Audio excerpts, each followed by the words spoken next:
Olá, amigos do canal Videira Espírita.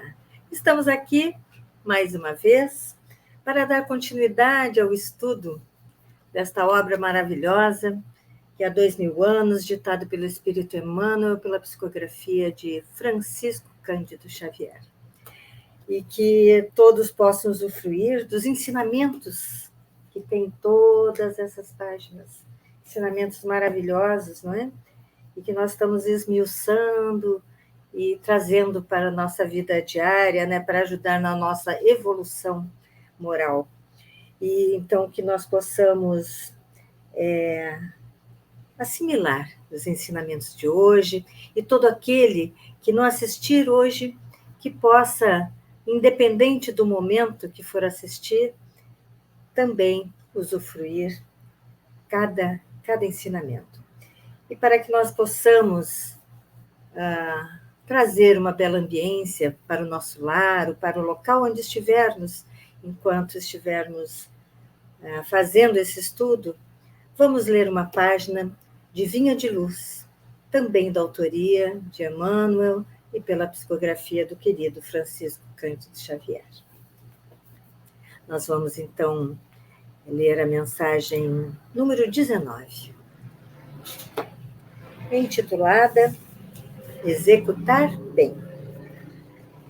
São palavras de João Batista, narradas em Lucas, no capítulo 3, versículo 13. E diz assim: E ele lhes disse: Não peçais mais do que o que vos está ordenado. Vamos ver, então, os comentários feitos por Emmanuel sobre esse versículo que ele destacou. A advertência de João Batista, a massa inquieta, é dos avisos mais preciosos do Evangelho. A ansiedade é inimiga do trabalho frutuoso.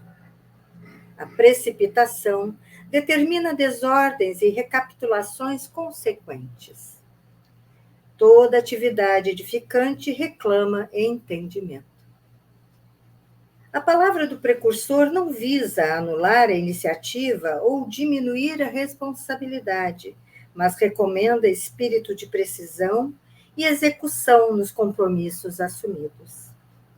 As realizações prematuras ocasionam grandes desperdícios de energia e atritos inúteis.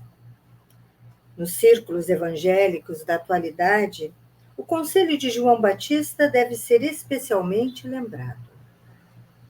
Quantos pedem novas mensagens espirituais, sem haverem atendido às sagradas recomendações das mensagens velhas?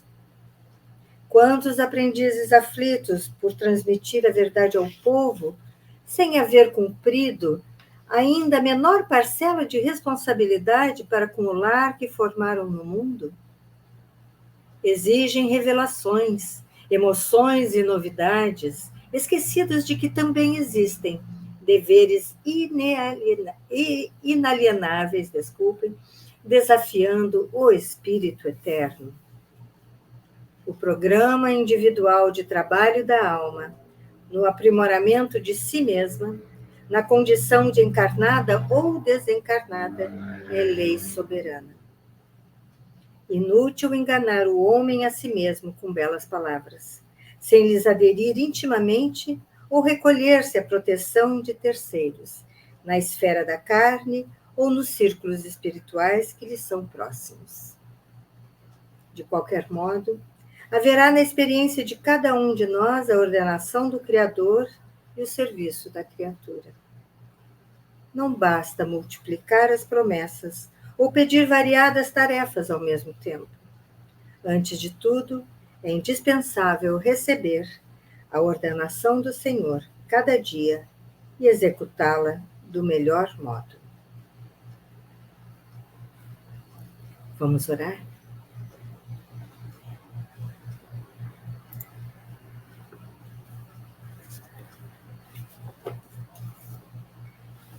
Amado Mestre Jesus, estamos aqui mais uma vez, nos voltando a esta bela obra, trazida a nós através de Francisco Cândido Xavier, por Emmanuel.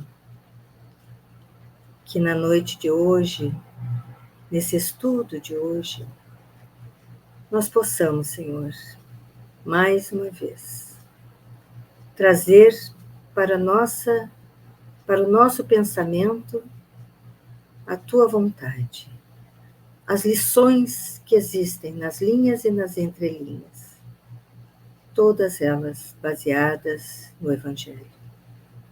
Que possamos identificar ali, quem sabe, algum defeito que ainda tenhamos, alguma tendência que ainda é forte em nós, e que possamos, através do exemplo das personagens, ver com clareza as consequências, para que possamos, então, mudar. Esteja conosco, Senhor, que nosso lar seja abençoado, que nosso anjo guardião esteja conosco, nos ajudando a ampliar o nosso entendimento. Ser conosco, graças a Deus.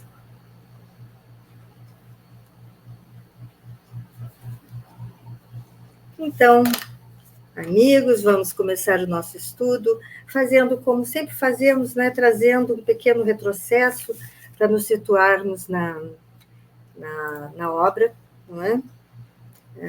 Como foi o último, como estudo. Então, eu tenho aqui as minhas anotações, né, que eu faço para que a gente não se perca, né, para a gente poder se situar realmente. Então, nós, retrocedendo ao estudo anterior, nós estávamos lá vendo que, por causa das maledicências de Saul, Flávia começou a agir com ciúmes e recriminações a Plínio. Recriminações descabidas, até então, descabidas, né? Porque não era verdade. Ele realmente quis jogar o seu veneno, a sua maledicência. E isso nos faz lembrar, né, quando Fúvia e Flamínio fizeram o mesmo com Plínio. Com Públio Lentulus, né? Daí, depois disso, Saul, então, viaja, né, para tratar da sua vida financeira, a conselho de Arestes, do feiticeiro, né, ele sai em viagem, porque ele não vai poder ter agora, no momento, a chance que ele tanto quer para tentar conquistar Flávia. Né, o Arestes falou, né, que ele teria que esperar alguns anos, porque nesse momento eles estão vivendo um momento muito feliz da união. Daí Lívia, então, a mãe, né, de Flávia, se agarra ao cristianismo, não tem mais o marido, não tem a filha, não é, e que traz um sofrimento a ela, mas ela se agarrou à sua fé e se dedica, então, junto à serva Ana, ao cristianismo. E visita com Ana, com frequência, as catacumbas, né, que eram os locais onde os cristãos se encontravam secretamente, onde eles iam escutar pregações que vinham discípulos e os apóstolos também vinham os apóstolos de Jesus mesmo, né, que vinham da Palestina até Roma para fazer as suas pregações, não é? E agora, nessa fase, como Públio não vê nenhum problema, né, consentiu a ela que seguisse a sua fé cristã e participasse dessas coisas todas, ela então não vê mais necessidade de se vestir, né, de se disfarçar como uma plebeia, e usa suas roupas de patrícia, de romana, e porque ela vê nisso o exemplo que o ancião Simeão deu, né? Daí terminamos, então, aí com essas ponderações sobre Lívia e Ana visitando as catacumbas com frequência, não é? E começamos o capítulo número 4, intitulado Tragédias e Esperanças, e que já começa no ano 57. Plínio, vamos encontrar Plínio se destacando na vida militar, viajando muito, né? E, viagens demoradas a serviço, e isso tudo aguça o orgulho e a vaidade. Né?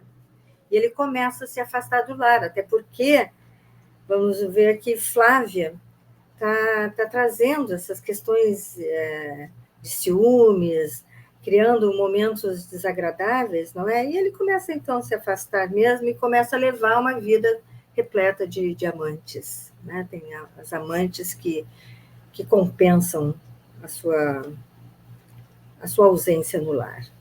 Flávia, por sua vez, cala e suporta. Calpurnia, a mãe de Plínio, tenta, né, resgatar o filho, em vão, não consegue. Públio dá conselhos à filha para que suporte isso tudo e que ela, suportando um dia, o marido volta. Né? A gente vê que é um conselho que talvez ele não tenha seguido. Né?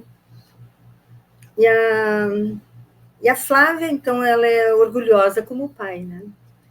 E ela, então, fica sabendo que quando morreu Salvio Lentulus, né, o pai de Fúvia, marido de Fúvia, pai de Aurélia, e nas homenagens, né, que foram feitas uns anos depois para ele, ela e Plínio se reencontram e reatam o relacionamento que eles tinham antes de Flávia chegar da Palestina. E Flávia, orgulhosa, né, como o pai, então aguardava a volta do marido, né, não fazia nada.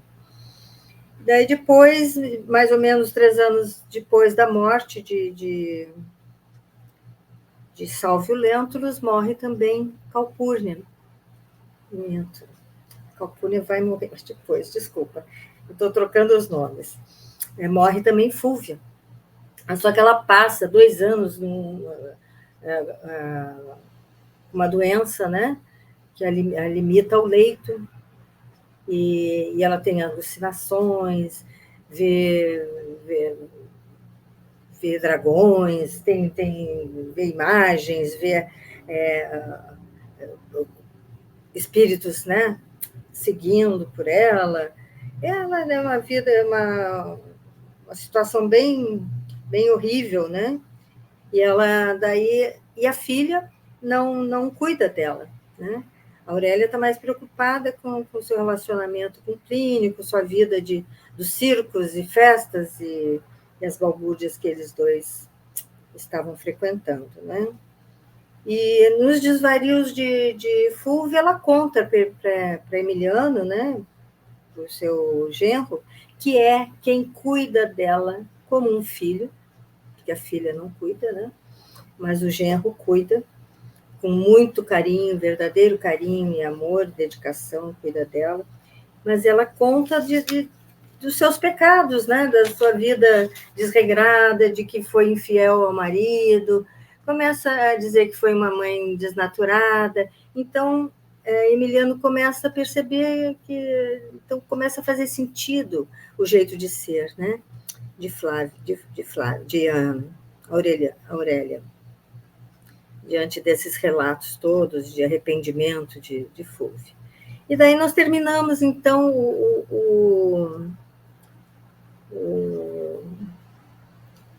o nosso estudo da semana passada.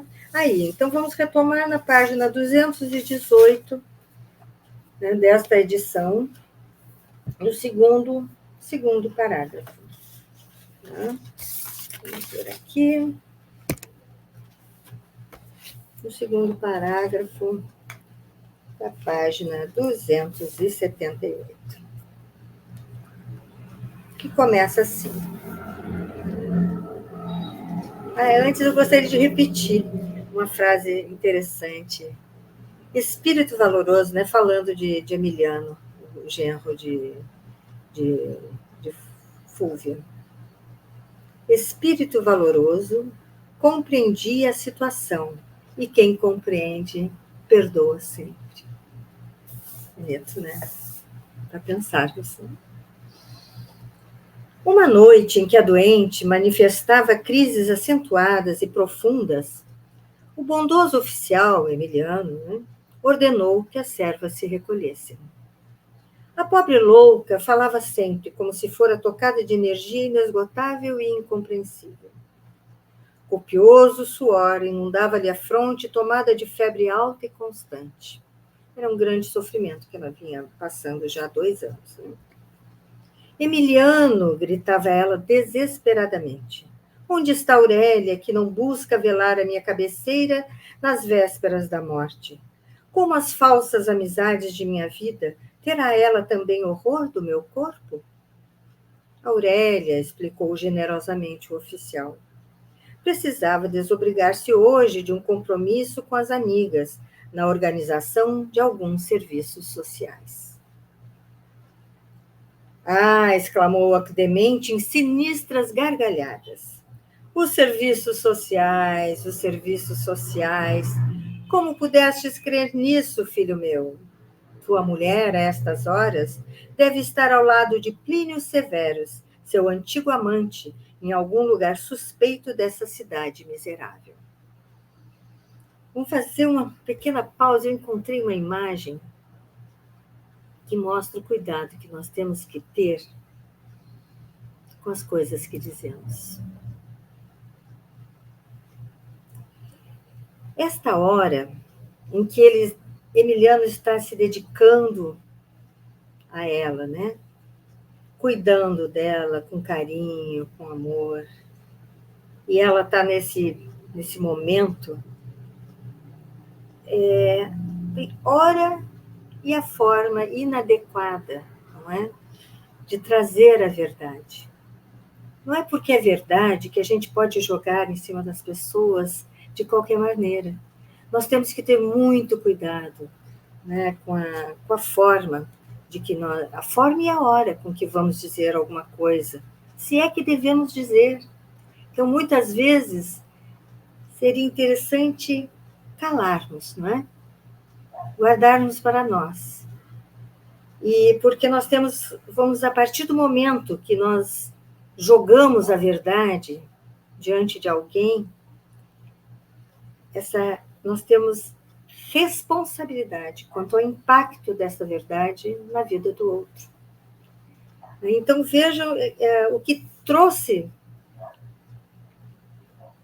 esta mulher, neste momento, para esse jovem bondoso, querido, que está cuidando dela, se dedicando como um filho. Né? E nós temos que ter realmente cuidado, porque às vezes é melhor que a gente se cale. Né? E Emiliano Lúcio, continuando a leitura, para ver como seria importante, de repente, ela escutar o que ele diz, porque ele pede que ela cale-se, né? Que ela não diga mais nada. Emiliano Lúcio fez o possível para que a infeliz dementada não prosseguisse em suas revelações terríveis e impressionantes, mas Fúlvia continuava o libelo tremendo e doloroso. Daí nós temos aqui uma mensagem de Meimei, ditada a Chico Xavier. O silêncio ajuda sempre. Quando ouvimos palavras infelizes, quando alguém está irritado, quando a maledicência nos procura, quando a ofensa nos golpeia, quando alguém se encoleriza. O silêncio ajuda sempre. Quando a crítica nos fere, quando escutamos a calúnia, quando a ignorância nos acusa, quando o orgulho nos humilha, quando a vaidade nos provoca. O silêncio é a gentileza do perdão que se cala e espera o tempo. Então, seria perfeito se ela tivesse parado por aí, porque ela já tinha jogado o seu veneno, já tinha ferido aquele genro amoroso, né? Então, que parasse por aí, não precisava mais. E ele quase como pedindo clemência, pede para ela não dizer mais nada, mas ela continua. Ela não trouxe para si a amizade do silêncio, né? A importância do silêncio teria sido perfeita, né? Então vamos ver o que ela continua dizendo ao pobre Emiliano. Não, não me prives de continuar, prosseguia desesperadamente. Ouve-me ainda. Todas as minhas acusações representam a criminosa realidade. Muitas vezes a verdade está com aqueles que enlouqueceram. Fui eu própria que induzi minha infeliz filha aos desvios conjugais. Plínio Severus era o inimigo que ela precisava vencer na qualidade de mulher. Facilitei-lhe o adultério, que se consumou sob esse teto. Ela ainda traz minúcias, né, de como acontecia o adultério. Né? É muito cruel. Certifica-te, filho meu, da enormidade das minhas faltas. Mas ela, ao trazer as faltas dela, ela está mostrando o que faz a filha, né, desrespeitando o marido Emiliano. Horroriza-te, mas perdoa. E vigia tua mulher para que não continue a trair-te com as suas perfídias, né, com as suas deslealdades, torpes, e não venha um dia a apodrecer, lamentavelmente, como eu, num leito de sedas perfumosas. Né, que não venha a ter o mesmo destino que ela, mãe, está tendo. O generoso militar acompanhava, boquiaberto e aflito, aquelas revelações assombrosas. Então, a esposa, além de não o compreender no seu idealismo, ainda o traía vergonhosamente no próprio ambiente sacrosanto do lar. Emoções dolorosas, olha só como ele ficou, né? Emoções dolorosas represavam-lhe no coração, mas possivelmente todas aquelas palavras não passavam de simples delírio febril na demência incurável. Uma dúvida horrível e impiedosa aninhara-se-lhe no coração angustiado. Algumas lágrimas umedeciam-lhe os grandes olhos tristes, enquanto a enferma dava uma trégua às penosas revelações. Então ele ficou realmente angustiado, mas ainda esperançoso de que aquilo fosse delírio, que aquilo fosse loucura, realmente, né? de Fúvia. Daí a minutos, porém, com voz estentórica, continuava. E Aurélia? Que efeito de Aurélia que não vem? Por onde andará minha pobre filha, criminosa e infiel? Amanhã, meu filho, hei de confiar-te os infames segredos da nossa existência desventurada. Alguém, todavia, penetrara no aposento contíguo, no aposento ao lado, próximo, cautelosa e silenciosamente. Era Aurélia, que voltava de uma festividade ruidosa, em que o vinho e os prazeres haviam jorrado em abundância. Depois de atravessar a porta próxima, ainda ouviu as últimas palavras da mãe, que disse, né, vamos repetir, amanhã, meu filho, hei de confiar-te os infames segredos da nossa existência desventurada. No auge da febre e da desesperação doentia. Ela que não ouvira as tristes revelações de pouco antes, quer dizer, ela acha que ela vai contar ainda, né? Ela só vai aumentar, né? Contar mais detalhes. A intenção dela é essa. Considerou que a doente, no dia imediato, haveria de cumprir a terrível promessa e, num relance, examinou todas as probabilidades, de execução da ideia tenebrosa que lhe passara pela mente criminosa e infeliz. Seus olhos pareciam vidrados de cólera, sobre o azorrague, sobre o açoite de um pensamento mórbido que lhe aflorara repentinamente no coração frio e impiedoso. Então ela já veio com uma má ideia, mas que uma má ideia que surgiu na hora que ela percebeu que a mãe, no dia seguinte, ia contar ao marido, né, os segredos das duas. Os segredos que, inclusive, ela descobriu da mãe quando na visita ao feiticeiro Arestes. Né? Despiu os trajes de festa, reintegrando-se nos aspectos interiores do lar, e abriu uma nova porta, dirigindo-se ao leito materno, no qual acariciou a mãe fingidamente, ao passo que o esposo, incompreendido, a contemplava, de cérebro fervilhante e dolorido, sob o domínio das dúvidas mais acerbas. Mãe, que é isso? Perguntou, afetando uma preocupação imaginária. Estás cansada. Precisas repousar um pouco. Fúvia fitou-a profundamente, como se um clarão de lucidez lhe houvesse clareado repentinamente o espírito abatido. A presença da filha tranquilizava de algum modo o seu coração dorido e a consciência dilacerada. Sentou-se com esforço no leito, afagou os cabelos da filha, como sempre costumava fazer na intimidade, deitando-se em seguida e aparecendo com boa disposição de repousar. Emiliano Lúcius retirou-se da cena, considerando que sua presença já não era necessária. Mas Aurélia continuava a falar com seu fingido carinho. Queres, mãe, uma dose do calmante para o repouso precioso? A pobre louca, na sua inconsciência espiritual, fez um sinal afirmativo com a cabeça. A jovem encaminhou-se ao seu aposento privado e, retirando o minúsculo tubo de um dos móveis prediletos, deixou pingar algumas gotas numa pequena taça de sedativo, monologando.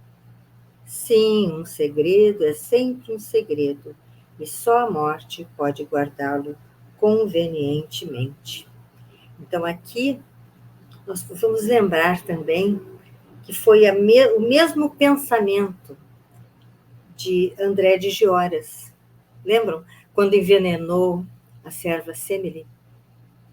Porque Públio tinha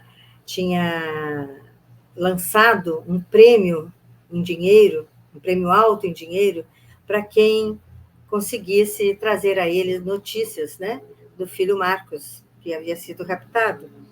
E ele, sabendo que ela queria casar, ela e o noivo queriam casar, mas não podiam porque estavam sem dinheiro, ele, na cabeça dele, achou que ela poderia aceitar, né, e revelar o segredo para receber a recompensa.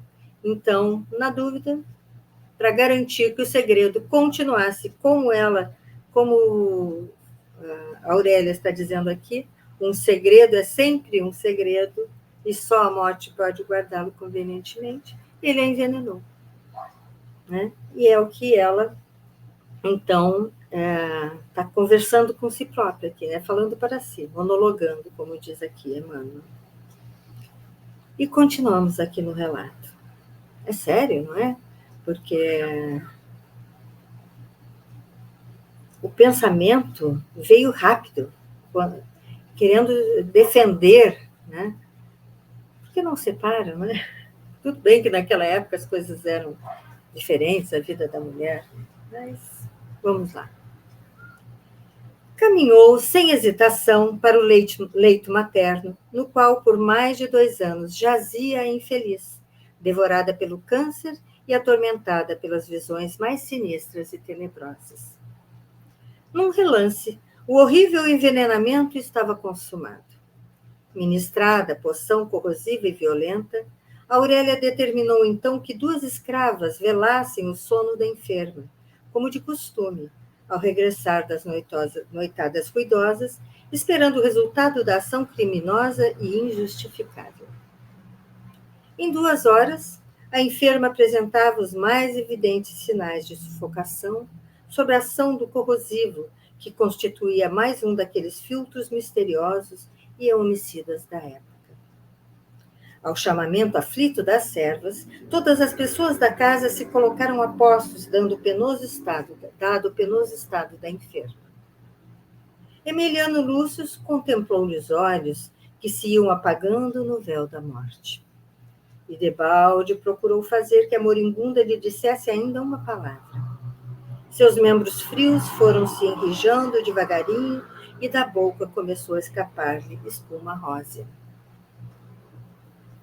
Em vão foram chamados entendidos da medicina naqueles derradeiros instantes.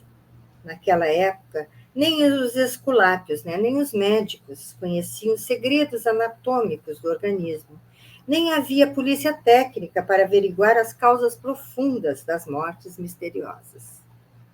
O envenenamento de Fúvia correu por conta das moléstias incompreensíveis, assim como de Semele,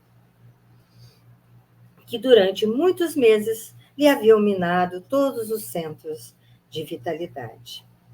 Contudo, aquela agonia rápida não passou despercebida a Emiliano, que juntou mais uma dúvida penosa aos amargos pensamentos que lhe negravam o fórum íntimo.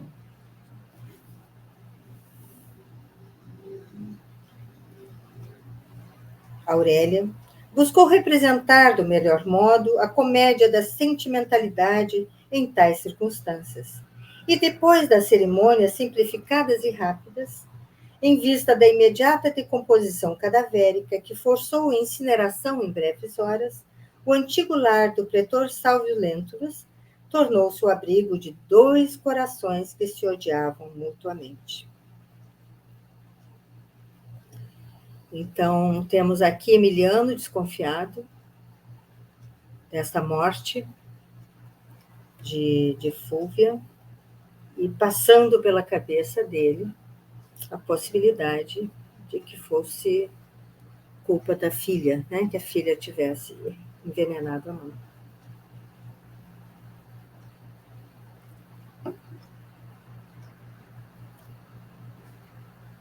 Se a esposa infiel, logo após os primeiros dias de luto, retornava à sua existência de regalados prazeres, Emiliano Lúcio nunca pôde esquecer as revelações de Fúvia nas vésperas do seu desprendimento, envolvendo-se então num véu de tristeza que lhe cobriu o coração por mais de 2 anos.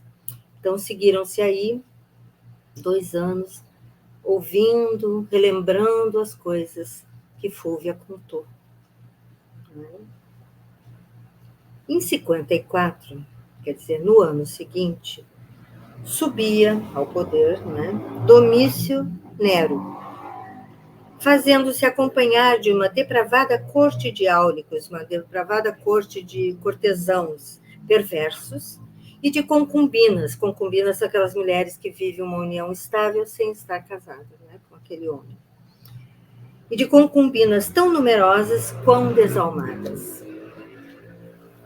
Muito tarde, reconheceu Agripina. Agripina é a mãe de Nero.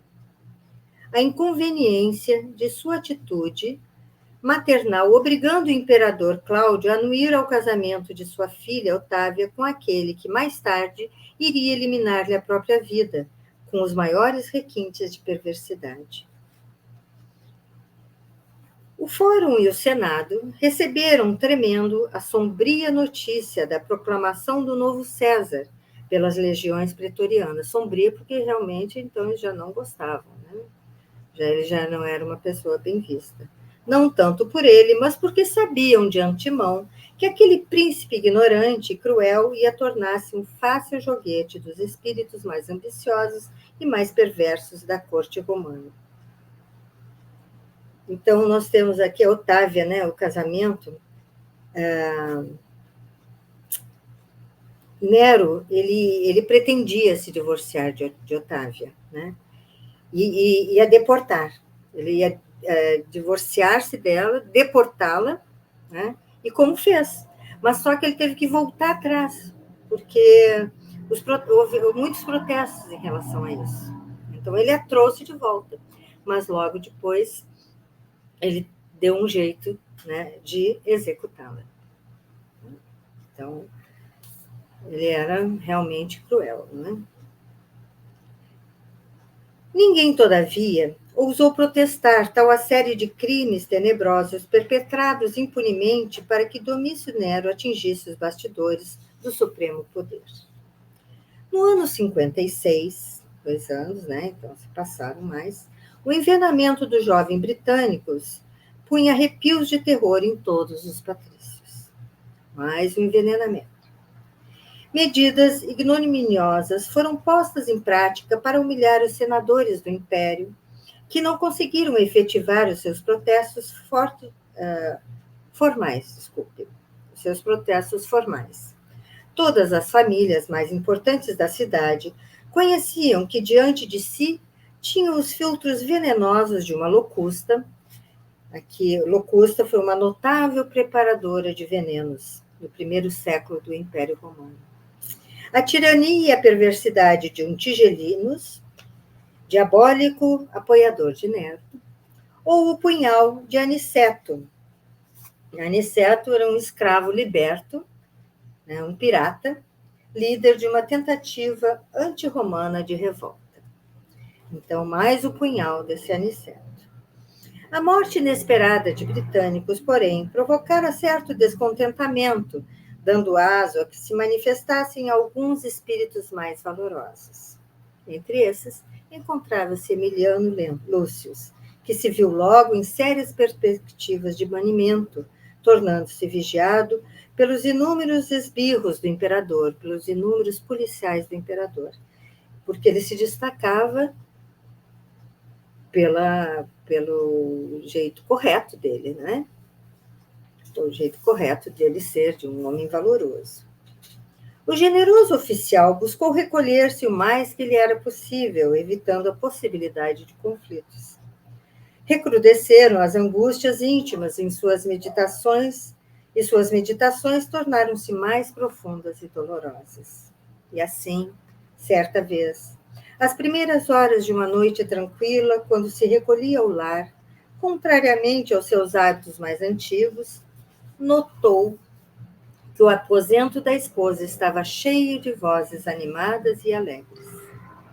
Observou que Aurélia e Plínio se embriagavam no vinho de seus venenosos prazeres, e os olhos, traduzindo em coercível espanto, viu que a esposa o traía no próprio tálamo conjugal. Emiliano Lúcio sentiu que espinho mais agudo lhe penetrava o coração sensível e generoso, ao verificar por si mesmo aquela realidade cruel. Teve ímpetos de chamar o amante ao campo da honra para morrer ou eliminar-lhe a vida, mas considerou simultaneamente que Aurélia não merecia tal sacrifício. Enojado de tudo que se referia à sua época e sentindo-se vencido na desventura do seu penoso destino, o nobre oficial retirou-se para o antigo gabinete do pretor Sálvio, onde estabelecera a sede de seus trabalhos diurnos. E, tomado de sinistra e dolorosa resolução, abriu o velho armário em que se alinhavam pequenos frascos, retirando um deles de configuração especial, a fim de satisfazer os amargos propósitos do seu espírito exausto. Diante da taça de cicuta. Cicuta é essa florzinha bonita aí.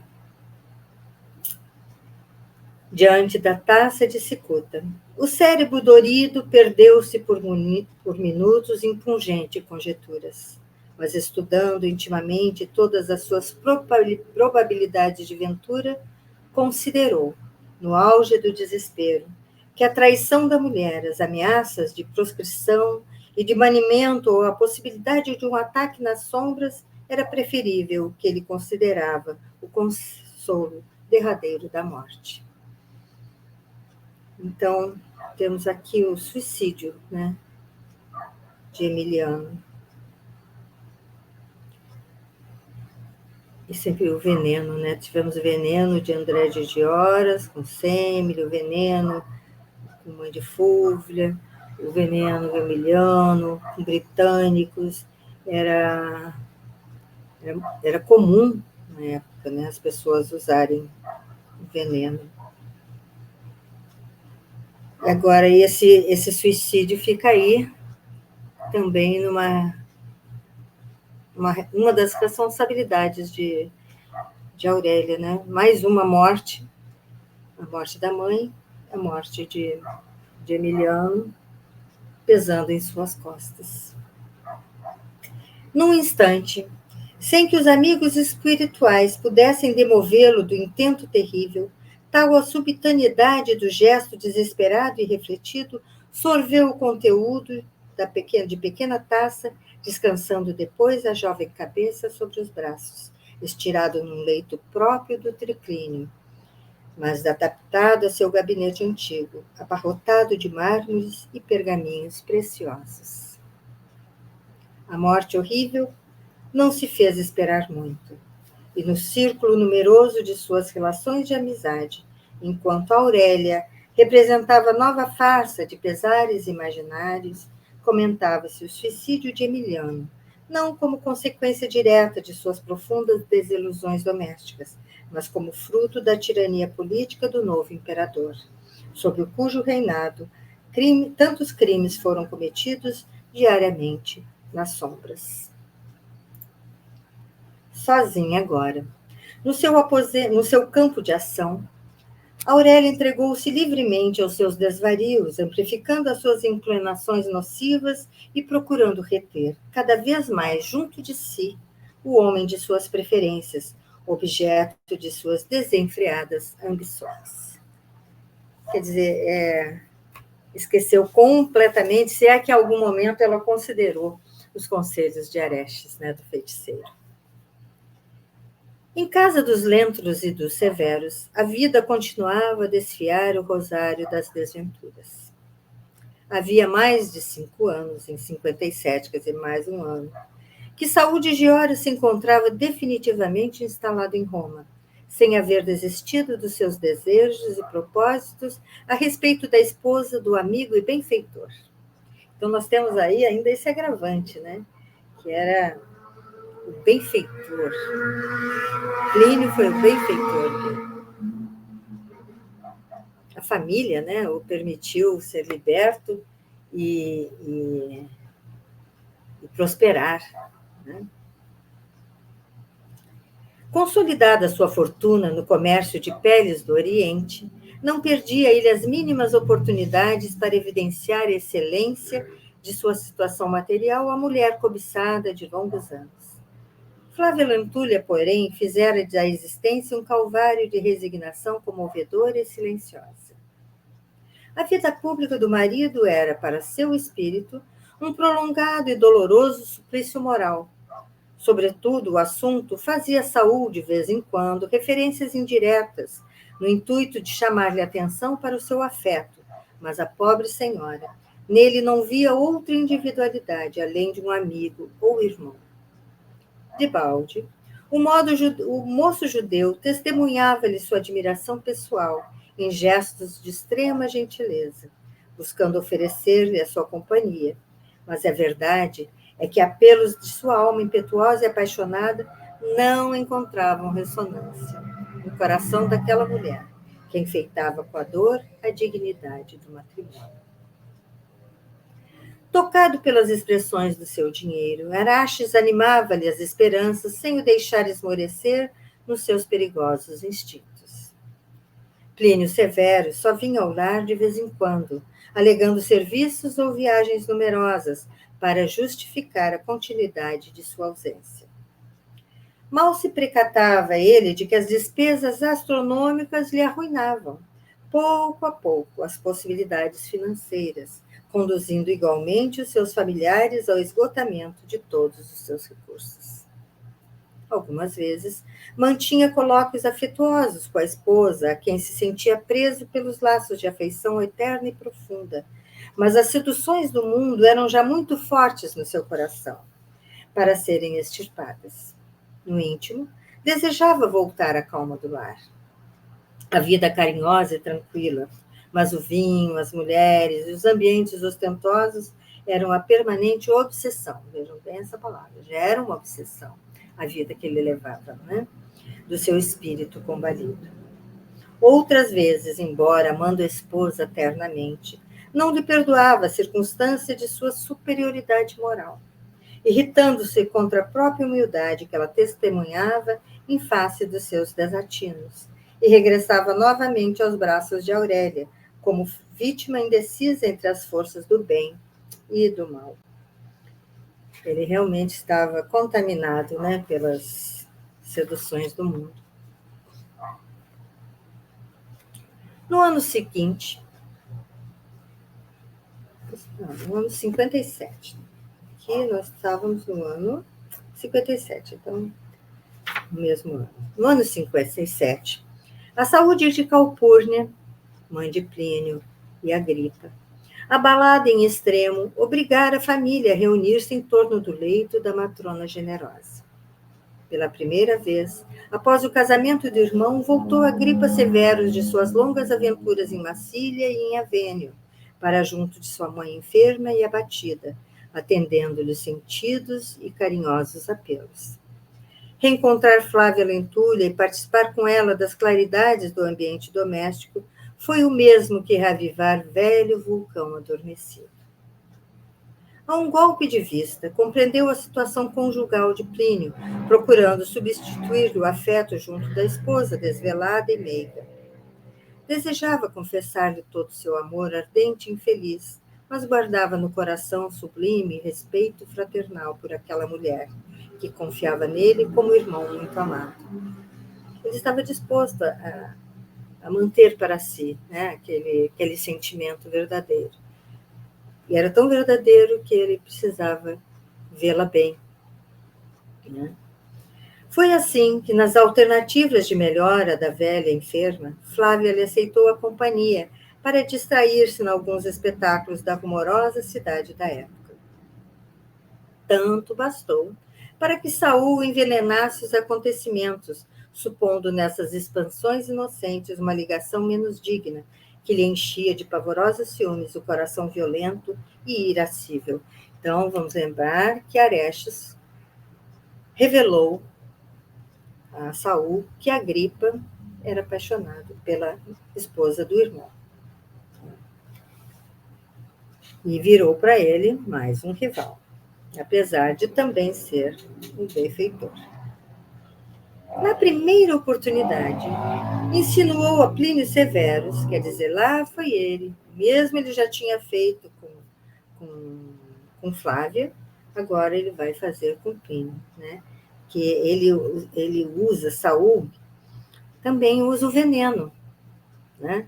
Só que o veneno das palavras, como maledicências, calúnias, né? Olha aí o início do estudo de hoje, olha o silêncio, né? Que bênção teria sido o silêncio. Ele poderia até achar, né, que estivesse havendo alguma coisa, mas que guardasse para si. Né? Mas era pedir muito, afinal, ele estava gastando horrores junto ao feiticeiro, né, para conseguir possuir, a palavra que ele usou, possuir a esposa do benfeitor. Então, vamos seguir.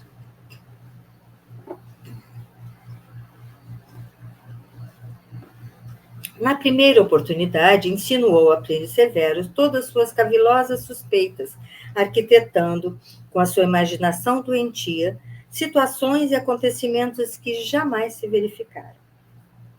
O esposo de Flávia era desses homens caprichosos, que, organizando um círculo de liberdade ilimitada para si próprio, nada concedem à mulher, nem mesmo no terreno das afeições desinteressadas e puras.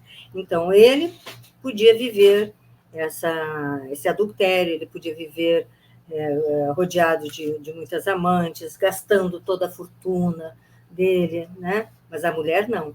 Inclusive, ele podia ter como amante uma mulher que fazia isso, porque ela era casada, né? Agora ela era viúva, mas ela, na época que eles reataram, ela estava casada com Emiliano. Dessa forma, Plínio Severus começou a acatar a palavra de Saul, concedendo-lhes conceitos insensatos o mais largo crédito no seu foro íntimo. Ele, que deixara a companheira afetuosa ao abandono e que por largos anos dera aso às mais penosas amarguras domésticas, sentiu-se então ralado de ciúmes acerbos e inconcebíveis. Olha, mais uma vez, o vilão, ciúmes, né? Lembro que nós lemos, né, que feliz de quem, né, que está lá no Livro dos Espíritos, os Espíritos falando a Kardec, que feliz daquele que não conhece os ciúmes e a inveja.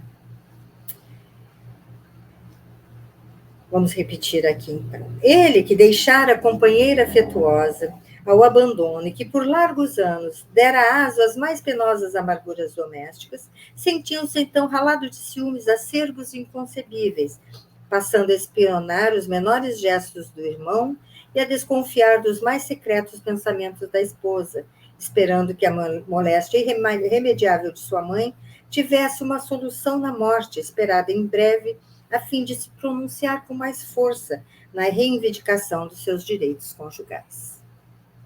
Ele até desejava que a mãe morresse logo para ele poder tratar desse assunto. Não é? Tudo pelo orgulho. Entrava o ano de 58, então mais um ano aí, com amarguradas perspectivas para as nossas personagens. Um fato, porém, começava a ferir a atenção de todas as personagens dessa história real e dolorosa. A dedicação de Lívia à sua velha amiga doente era um exemplo raro de amor fraterno, de carinho e bondade indefiníveis. 8 meses a fio, sua figura franzina e silenciosa esteve a postos dia e noite, sem descanso, junto ao leito de Calpurnia, provando-lhe com exemplos a excelência dos seus princípios religiosos. Então, Lívia, ela se dedicava a Calpurnia não para que visse o quanto ela era bondosa, mas porque amava genuinamente a amiga, né? E ela, com o exemplo, ela começou a mostrar quem ela era, né? Muitas vezes, a nobre matrona considerou intimamente a superioridade moral daquela doutrina generosa, que estava no mundo para levantar os caídos, confortar os enfermos e os tristes, disseminando as mais formosas esperanças com os desiludidos da sorte. Em confronto com seus velhos deuses que amavam os mais ricos e os que oferecessem os melhores sacrifícios nos templos, e aquele Jesus humilde e pobre, descalço e crucificado, que lhe falava Lívia em suas palestras íntimas e carinhosas. Então, Lívia estava trazendo a Calpurnia as histórias de Jesus, né? Os feitos de Jesus. Calpurnia estava plenamente modificada às vésperas da morte. A convivência contínua da velha amiga renovara-lhe todos os pensamentos e crenças mais radicadas. Tratava melhor as escravas que lhe beiravam o leito e pedira a Lívia lhe ensinasse as preces do profeta crucificado em Jerusalém, o que ambas faziam de mãos postas, quando os aposentos da enferma ficavam silenciosos e desertos. Nesses instantes, a viúva de Flamínio Severus sentia que as dores abrandavam, como se bálsamo suave lhe refrescasse os centros íntimos de força. Cessavam as dispneias dolorosas, a respiração quase se normalizava, como se profundas energias do plano invisível lhe reanimassem o coração escleroso e fatigado. Ao espírito de Públio não passavam despercebidos esses sintomas de modificação moral da velha matrona, nem tampouco o nobre procedimento da esposa, que nunca mais repousou desde o instante em que a vira inerme e exausta. Os sofrimentos da vida haviam igualmente modificado muito a estrutura da sua organização espiritual, e como nunca, sentiu o senador a necessidade de se reconciliar com a esposa, para enfrentar os invernos penosos da velhice que se aproximavam. Não só ele, como Lívia, já haviam ultrapassado meio século de existência, e agora, que tão bem conhecia a vida e os seus dolorosos mecanismos de aperfeiçoamento, se sentia apto a perdoar todas as faltas da esposa no pretérito, considerando que os seus 25 anos de martírio moral, no sacrossanto ambiente doméstico, 25 anos, bastavam para redimi-la das faltas que porventura houvesse cometido nas ilusões da mocidade, em terra estranha, conforme supunha em suas falsas observações, filhas ainda da calúnia que lhe destruíra a ventura e a paz de uma existência inteira.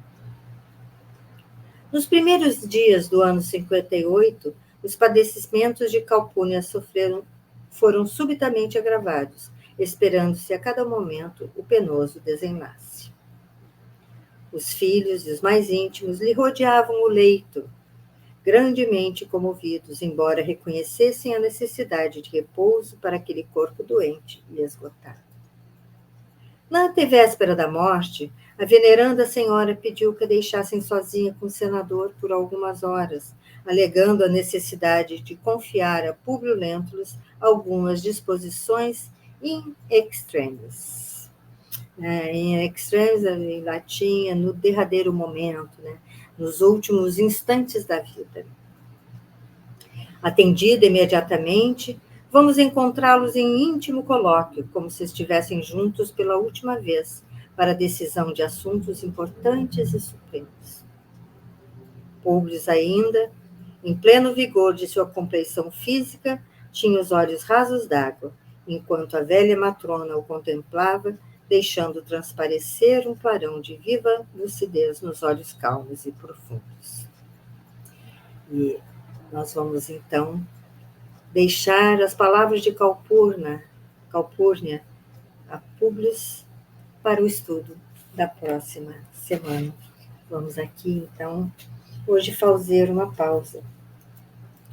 E na próxima semana veremos as verdades que Calpurnia trará ao senador.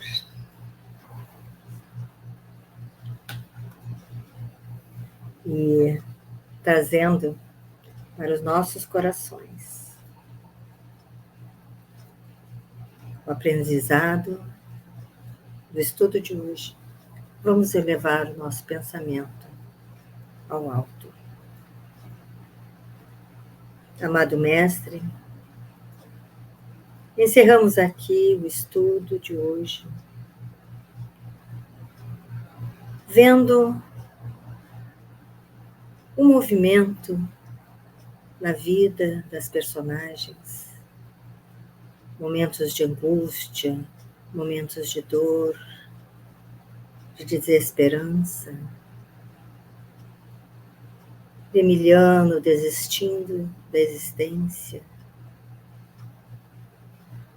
da personagem Aurélia levando ao fim a existência, a vida de sua mãe, por puro capricho, almas sofredoras, vidas confusas, dramas causados por eles mesmos. Que nós possamos, Senhor, perceber, avaliar e refletir todas essas situações e ver que muitas vezes os nossos males são trazidos para a nossa existência por nós mesmos. Que nós possamos nos corrigir, que nós possamos seguir o caminho reto, nas leis de Deus, no teu amor e na tua luz, Mestre amado. Abençoe os nossos lares, a nossa semana que temos pela frente até o nosso próximo estudo. Se conosco, hoje e sempre. Graças a Deus.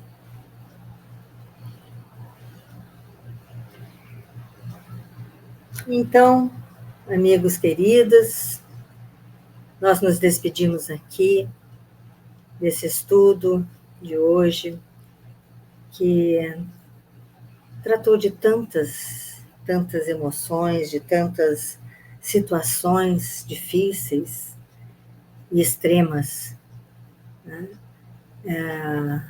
Espíritos que comprometeram suas existências com atos impensados, com crimes hediondos. E é assim que nós temos, não é? O nosso caminhar evolutivo, às vezes lento, por causa das nossas escolhas. o caminho fica mais longo e demorado, mas que nós possamos aqui ir aprendendo com essa doutrina maravilhosa, que tanto consola e esclarece, que possamos progredir, dar mais velocidade ao nosso caminhar, à nossa evolução moral. Então, que nós possamos nos encontrar na próxima semana. Né? Então, desejamos aqui muita paz a todos. Boa noite.